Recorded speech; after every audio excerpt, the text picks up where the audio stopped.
ಕಾಮಗಾರಿಗಳ ಭೂಮಿ ಪೂಜೆ ಕಾರ್ಯಕ್ರಮ ವಿಜಯಪುರ ಜಿಲ್ಲೆಯ ಮುದ್ದೇಬಿಹಾಳ ಮತಕ್ಷೇತ್ರದ ಜನಪ್ರಿಯ ಶಾಸಕರಾದ ಶ್ರೀಮಾನ್ಯ ಸಿಎಸ್ ನಾಡಗೌಡರು ತಾಳಿಕೋಟೆಯ ಪ್ರತಿಷ್ಠಿತ ವ್ಯಾಪಾರಿ ಕೇಂದ್ರವಾದ ಕೃಷಿ ಮಾರುಕಟ್ಟೆಯ ಆವರಣದಲ್ಲಿ ಅಂದಾಜು ಮೊತ್ತ 5 ಕೋಟಿ ರೂಪಾಯಿಗಳಲ್ಲಿ ಮಾರುಕಟ್ಟೆ, ಸಿಸಿ ರಸ್ತೆ, ಚರಂಡಿ ಇತ್ಯಾದಿ ಕಾಮಗಾರಿಗಳ ಭೂಮಿ ಪೂಜೆ ಕಾರ್ಯಕ್ರಮವನ್ನು ನೆರವೇರಿಸಿದರು. ಈ ಪೂಜಾ ಕಾರ್ಯಕ್ರಮದಲ್ಲಿ ಕೃಷಿ ಮಾರುಕಟ್ಟೆಯ ಅಡತಿ ಅಂಗಡಿ ಮಾಲೀಕರಾದ ಶ್ರೀ ಚಿಂತಪ್ಪ ಗೌಡ ಯಾಳಗಿ, ಶ್ರೀ ಅಶೋಕ್ ಇ ಜಾಲವಾದಿ, ಶ್ರೀ ಬಸವರಾಜ ಮಾ ಕುಂಬಾರ್, ಶ್ರೀ ಬಸನಗೌಡ ವಿ ಪಾಟೀಲ್, ಶ್ರೀ ಸಂಗಮೇಶ್ ಧನ್ನೂರ್ ಸೇರಿದಂತೆ ಇನ್ನೂ ಹಲವು ಮಾಲೀಕರು ಭಾಗವಹಿಸಿದ್ರು. ಇವರುಗಳ ಜೊತೆಗೆ ಶಾಸಕರ ಬೆಂಬಲಿಗರಾದ ಸಿದ್ದನಗೌಡ ಪಾಟೀಲ್, ಮಾಜಿ ಪುರಸಭೆ ಸದಸ್ಯರಾದ ಪ್ರಭುಗೌಡ ಬ ಮದರಕಲ, ಪುರಸಭೆಯ ಮಾಜಿ ಅಧ್ಯಕ್ಷರಾದ ಶ್ರೀಮತಿ ಅಕ್ಕಮಹಾದೇವಿ ಕಟ್ಟಿಮನಿ, ಫಯಾಜ್ ಉತ್ನಾಳ್, ಅರ್ಬನ್ ಬ್ಯಾಂಕ್ ನಿರ್ದೇಶಕರಾದ ಮುರಗೇಶ್ ಸರಶೆಟ್ಟಿ, ಎಪಿಎಂಸಿ ಆಡಳಿತ ವರ್ಗದವರು, ಇಂಜಿನಿಯರ್ಗಳು, ಸೈಯದ್ ಖಾಜಿಯವರು ಭೂಮಿ ಪೂಜೆ ಮಾಡಿದ ನಂತರ ಎಪಿಎಂಸಿ ಭವನದಲ್ಲಿ ಜ್ಯೋತಿ ಬೆಳಗಿಸುವ ಮುಖಾಂತರ ಕಾರ್ಯಕ್ರಮವನ್ನು ಯಶಸ್ವಿಗೊಳಿಸಿದರು. ವರದಿ ಸಂಗಮೇಶ್ ಸಿ ಚೌಧರಿ.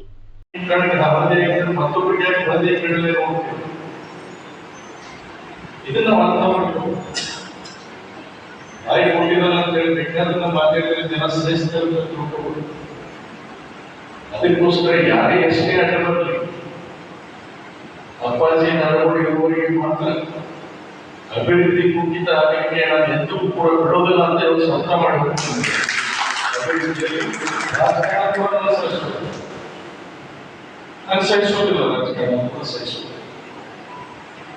ಅದಕ್ಕೆ ತಾಳಿಕೋಟೆಯಲ್ಲಿ ಒಂದು ಒಕ್ಕಟ್ಟು ಎಲ್ಲಿರಬೇಕು ಅಂದ್ರೆ ಒಳ್ಳೆಯದನ್ನು ಕೊಟ್ಟಿರಬೇಕು. ರಾಜಕಾರಣ ಮಾಡಕ್ಕೆ ಬಂದಾಗ ಸಂದರ್ಭದಲ್ಲಿ ಏನ್ ಬೇಕಾದ್ರೆ ರಾಜಕಾರಣ ಮಾಡಿ. ಒಂದು ಪೇಷಂಟ್ ಒಂದು ಆಸ್ಪತ್ರೆಗೆ ಹೋದಾಗ ಡ್ರಿಪ್ ಹಚ್ಚೋದು ಬಹಳ ಮಹತ್ವ. ಆ ಡ್ರಿಪ್ ಹಚ್ಚೋದ್ರಿಂದ ಡಾಕ್ಟರ್ ಬಿಟ್ಟರೆ ಏನಾಗಿರುತ್ತೆ, ಪೇಷಂಟ್ ಸತ್ತು ಮೊದಲು ತಕ್ಷಣ ಡ್ರಿಪ್ ಹಚ್ಬಿಟ್ಟು ಆಮೇಲೆ ಬರ್ತಾರೆ ಡಾಕ್ಟರ್ಗಳು ಬರ್ತಾರೆ. ಆಮೇಲೆ ಏನಾಗಿದೆ ಅಂತ ಡಯಾಗ್ನೋಸ್ ಮಾಡ್ತಾರೆ, ಸ್ಕ್ಯಾನ್ ಮಾಡ್ತಾರೆ, ಮತ್ತೊಂದು ಮಾಡ್ತಾರೆ, ಎಕ್ಸ್ರೇ ಮಾಡ್ತಾರೆ, ಬ್ಲಡ್ ಟೆಸ್ಟ್ ಮಾಡ್ತಾರೆ, ಏನೆಲ್ಲ ಮಾಡಿಸ್ತಾರೆ, ಏನ್ ರೋಗ ಇದೆ ಕಂಡು ಹಿಡಿತಾರೆ, ಆಮೇಲೆ ಅದಕ್ಕೆ ಟ್ರೀಟ್ಮೆಂಟ್ ಕೊಡ್ತಾರೆ. ನೀವು ಸರ್ಕಾರಕ್ಕೆ ಆಧಾರ ಆಗ್ತಕ್ಕಂಥದ್ದಂತೆ ಡ್ರಿಪ್ ಹಚ್ಚುವಂತ ಕೆಲಸ ನೀವು ಮಾಡಬೇಕು. ಆ ವಿಷಯಕ್ಕೆ ನೀವು ಸರ್ಕಾರ ಕೊಡಬೇಕು, ಸ್ಫೂರ್ತಿ ಕೊಡಬೇಕು. ಅದಕ್ಕೆ ನೀವು ಸ್ಫೂರ್ತಿ ಕೊಡಬೇಕು. ಅದನ್ನು ಬಿಟ್ಟು ನಾವು ಏನೇನೋ ರೀತಿಯಿಂದ ಆಲೋಚನೆ ಮಾಡಿ ಮಾಡಕ್ ಹೋದ್ರೆ ಇದು ರಾಜಕಾರಣ ಸರಿಯಲ್ಲ. ಈಗ ರಾಜಕಾರಣದಲ್ಲಿ ಒಬ್ಬ ವ್ಯಕ್ತಿಯಿಂದ ಇಡೀ ಸಮಾಜಕ್ಕೆ ಮತ್ತು ಅದಕ್ಕೆ ತೊಂದರೆಗೆ ಒಳಗಾಗುತ್ತಾದ್ರೆ ನಾನು ಏನಂತ ಕರೀ ವೈಯಕ್ತಿಕ ಅಪ್ಪಾಜಿಗಳಿಗೆ ತೊಂದರೆ ಮಾಡ್ತಾರೆ. ನನಗೇನು ಆಗ್ಬೇಕಾಗಿಲ್ಲ. ಇವತ್ತೇ ನಾನು ರಾಜಕಾರಣ ಬಿಟ್ಟು ಹೋದ್ರೆ ನನಗೆ ಏನು ನನ್ನ ಜೀವನೋಪಾಯಕ್ಕಾಗಿ ನನ್ನ ಜೀವನಕ್ಕಾಗಿ ಏನು ತೊಂದರೆ ಇರೋದು. ಪ್ರಭು ಮದರಕಲ್ಲವರಿಗೆ ಏನು ತೊಂದರೆ ಆಗಲಿಕ್ಕಿಲ್ಲ, ಸಿದ್ದನಗೌಡರಿಗೆ ಏನು ತೊಂದರೆ ಆಗಲಿಕ್ಕಿಲ್ಲ ವೈಯಕ್ತಿಕವಾಗಿ. ಅದು ಸಮಾಜಕ್ಕೆ ಆಗ್ತಕ್ಕಂಥ ತೊಂದರೆ, ಸಮಾಜದ ಬೆಳವಣಿಗೆ ಆಗ್ತಕ್ಕಂಥ ತೊಂದರೆ, ಇಡೀ ಸಮಾಜಕ್ಕೆ ದ್ರೋಹಗಳನ್ನು ಅನ್ನುವಂಥ ಮಾತನ್ನು ಇವತ್ತಿನ ಹೇಳಲಿಕ್ಕೆ ಇಚ್ಛೆ. ಇದು ನಾವೆಲ್ಲ ಎಚ್ಚರಿಕೆಯಿಂದ ನಿಮಗೆ ಏನ್ ಬೇಕು ಅಂತ ಹೇಳಿ. ಸರ್ಕಾರ ಅಂದ್ರೆ ಮಾವಿನಕಾಯಿ ಅಲ್ಲ, ಗಿಡದಾಗ ಮಾವಿನಕಾಯಿ ಹಣ್ಣಾಗಿ ಒಬ್ಬ ಹರ್ಕೊಂಡು ಬರ್ತೀನಿ ಅನ್ನೋದಲ್ಲ. ಅಲ್ಲಿ ಆರ್ಥಿಕ ಶಿಸ್ತತೆ, ಆರ್ಥಿಕ ಶಿಸ್ತೇ ಇಲ್ಲ ಅಂತಂದ್ರೆ ಹಣ ಎಲ್ಲಿಂದ ಸುಮ್ಮನೆ ಬೆಳೆ ಹಾನಿ ಪ್ರಿಂಟ್ ಮಾಡಿ ಸೈನ್ ಹಾಕಿ ಕೆಲಸ ಮಾಡ್ರಿ ಅಂತ ಹೇಳಿದ್ರೆ ಓಡಾಡ್ತಾ ನೋಡಿ ಮಾಡ್ರಿ. ಕೊನೆಯ 2 ವರ್ಷದಲ್ಲಿ ಏನ್ ಮಾಡಿದ್ರೆ ಬೆಳೆ ಹಾನಿ ಮೇಲೆ ಟೈಪ್ ಮಾಡೋದು, ಸೈನ್ ಹಾಕ್ಬೋದು, ಕಳಿಸ್ಬೋದು. ಆರ್ಡರ್ ಆಯ್ತು, ಅಲ್ಲಿ ಹಣನೇ ಇಲ್ಲ, ಫೋಕಸ್ನಾಗ ಹಣನೇ ಇಲ್ಲ, ಬಜೆಟ್ನಾಗ ಹಣನೇ ಇಲ್ಲ. ಯಾರು ಸಫರಾಗಿರ್ತಾರೆ? ಜನರ ತೊಂದರೆಗೊಳಗಾಗಿಲ್ಲ. ಆ ಗುತ್ತಿಗೆದಾರರು ಎಲ್ಲೇ ಹೋಗಿ ಉಳಿದಾಡುವ ಪರಿಸ್ಥಿತಿ ಬಂದಿದೆ.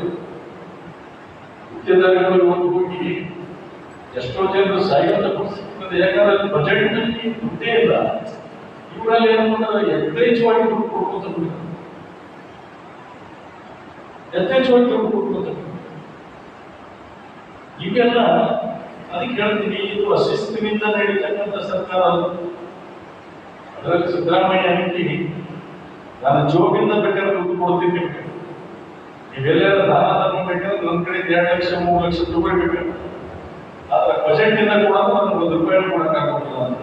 ಬಜೆಟ್ ಇಂದ 1 ರೂಪಾಯಿ ನಾನು ಕೊಡಕ್ಕೆ ಅಂದ್ರೆ ಆ ಶಿಸ್ತು, ಆ ಗಾಂಭೀರ್ಯತೆ, ಆ ಸರ್ಕಾರ ನಡೆಸ್ತಕ್ಕಂಥ ನೀತಿ ಏನಿದೆ ಇಲ್ಲ ಅದ್ರ ಬಗ್ಗೆ ಆಲೋಚನೆ ಮಾಡಬೇಕಾದಂತ ಇವತ್ತು ಸಮಾಜ ಆಲೋಚನೆ ಮಾಡಬೇಕು.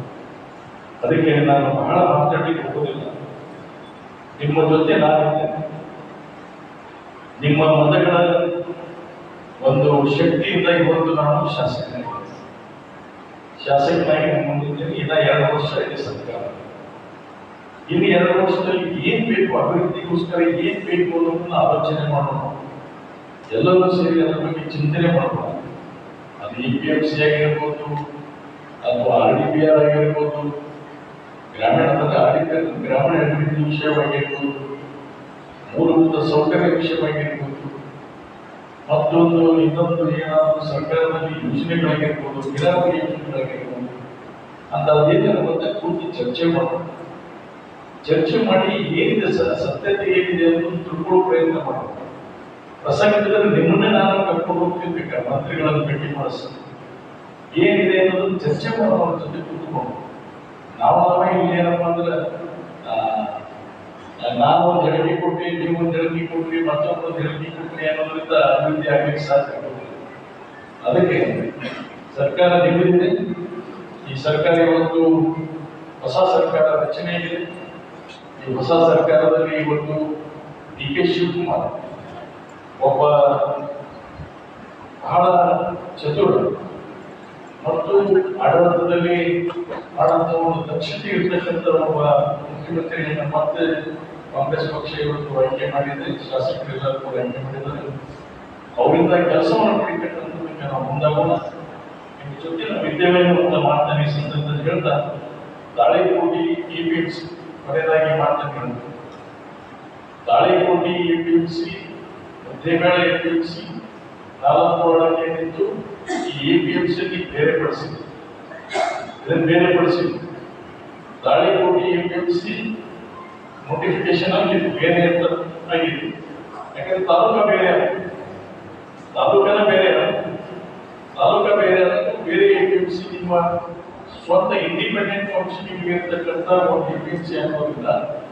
ಮುದ್ದೇಬೇಳದಲ್ಲಿ ಇವತ್ತು ಸೆಸ್ ಬರುತ್ತೋ ಇಲ್ಲೋ, 4 ಸೆಸ್ ಬರುತ್ತೋ ಇಲ್ಲೋ ಅಂತ ತಾಳಿಕೋಟಿಯವರು ಆಲೋಚನೆ ಮಾಡಿ ನಾವು ಕೊಟ್ಟಂತ ಸೆಸ್ನಿಂದ ಈ EPMC ಕೂಡ ಹಣ ಹೋಗ್ತಾ ಇದೆ ಅಂತ ಭಾವನೆ ನಿಮ್ಮಲ್ಲಿ ಬರಬಾರ್ದು. ಅದಕ್ಕೆ ಇವತ್ತು ಬೇರೆ ಮಾಡಿ ತಾಳಿಕೋಟಿ EPMC ಬೇರೆ ಮಾಡಿದ್ದೀವಿ. ಮುದ್ದೇಬೇಳ ಮತ್ತು 4 ಸೇರಿ ಒಂದು EPMC ಮಾಡಿದ್ದೀವಿ.